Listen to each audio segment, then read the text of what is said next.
ኣገረምትን ምስጢራውን ታሪኻት ኣብ ሰገንትዩ ብዘይ ምንም ደሃይ ዝጠፍኡ ሰባት እንታይ ምስጢሮም? Where did you actually make your landing, Miss Earhart? I cruised inland until I found a suitable pasture. I landed there after frightening all the cows in the neighborhood and rolled up to the farmer's. ዝኸበርኩም ተኸታተልትና እዚ ሰገን ኣገራሚ ዛንታ እዩ። ኣብዚ መደብ ክሳብ ሎሚ ተመርሚሮም ዘይተረኸቡ ሓቅታት ዓለምን ኣደነቕቲ ፍጻመታትን ክንድህስስ ኢና። ሓቢርኩምና ድማ ጽንሑም። ብፍላይ እቲ ኣብ መወዳእታ ንጠቕሶ ፍጻሜ ዓለም ዘደመመ እዩ። ከምዚ ዝበሉ ትሕዝቶታት ክበጽሑኹም ንሰገን ሰብስክራይብ፣ ላይክ፣ ሼር ምግባር ከይትርስዑ። ድልዋት እንድሕር ደኣ ኾንኩም ናብቲ መደብ ሓቢርና ንኸይድ። ነዳዲ ወዲእና ኢና እቲ ደሴት ክንሪኦ ይከኣልናን ዝብል ድምፂ ኣብ ሬድዮ ተሰምዐ። ኣብ 1937 ዓ.ም ዓለም ብኣየር ክትዘራ ልዕሊ 3500 ኪሎ ሜትር ተጓዒዛ ኣብ መወዳእታ ክፍሊ እንትትበጽሕ ዝተሰምዐ ናይ መወዳእታ ቃል እዩ። ኣብቲ ደቂ ኣንስትዮ ኣውሮፕላን ከብርራ ዘይኽእላሉ ዘመን ቀዲማ ኣብራሪት ዝኾነት ኣሜላ ኣርሃርትዝ ኣብ 1922 ልዕሊ 14,000 ጫማ ብራኸ ብምብራር ካብ ኩለን ደቂ ኣንስትዮ ፈላማይ ታሪኽ ዘመዝገበት ዕንቂ ጓል ኣንስተይቲ እያ። ኣብ 1928 እውን ውቅያኖስ ኣትላንቲክ ብኣውሮፕላን ሰገረት ኣሜሪካዊት እያ። ኤማልያ ግን ሓደ ዕላማ ነበራ፣ ዓለም ብኣውሮፕላን ምዛር ዝብል ረዚን ዕላማ። እዚ በቲ እዋን ዘይሕሰብ እዩ፣ ምክንያቱ ጂፒኤስ፣ ሳተላይት፣ ትንበያ ኣየር ካልኦት ዘመናዊ መሳርሕታት ኣይነበሩን። ሓቢርዋ ጉዕዞ ዝጀመረ ፍሉጥ ሓደሽቲ ቦታታት ዝረክብ ዝነበረ ናቪጌተር ፍሬድ ኑናንስ ዝተባህለ ኣሜሪካዊ እዩ። ክልቲኦም ብሎክድ ኤሌክትራ 10E ዝዓይነታ ኣውሮፕላን ጉዕዞ ጀመሩ። ደቡብ ኣሜሪካ፣ ኣፍሪካ፣ ህንድን ደቡብ ምብራቕ ኤስያን ብዓወት ተዛዘመ። ጠቕላላ ክጓዓዝዎ ዝሓሰቡ 43,000 ኪሎ ሜትር እንትኸውን ካብዚ 35,000 ኪሎ ሜትር ጉዕዞኦም ብዓወት ከንበቱ። ኣብ ጉዕዞኦም ሆላንድ ኣይስላንድ ኣብ ትበሃል ንእሽተይ ደሴት ክዓርፉ እዩ ነይሩ ትትልሚ። ነገር ግን ክዓርፉ ይከኣሉን። ኣሜላን ፍሬድ ኑናን ኣብዚ ኣተው ይተባሃሉን ዳሃዮም ጠፍአ።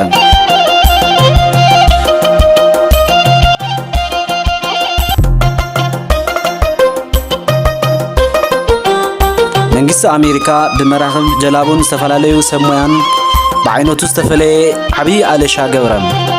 ን16 መዓልትታት ፅዕፅዕ ድልያ ተገበረ።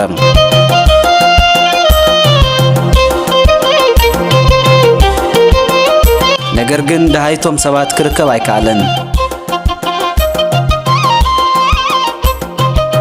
ብዝኾነ እዚ ዝሕዝን ፍጻሜ ክሳብ ሎሚ ዘካትዕ ኮይኑ ቀፂሉ ኣሎም።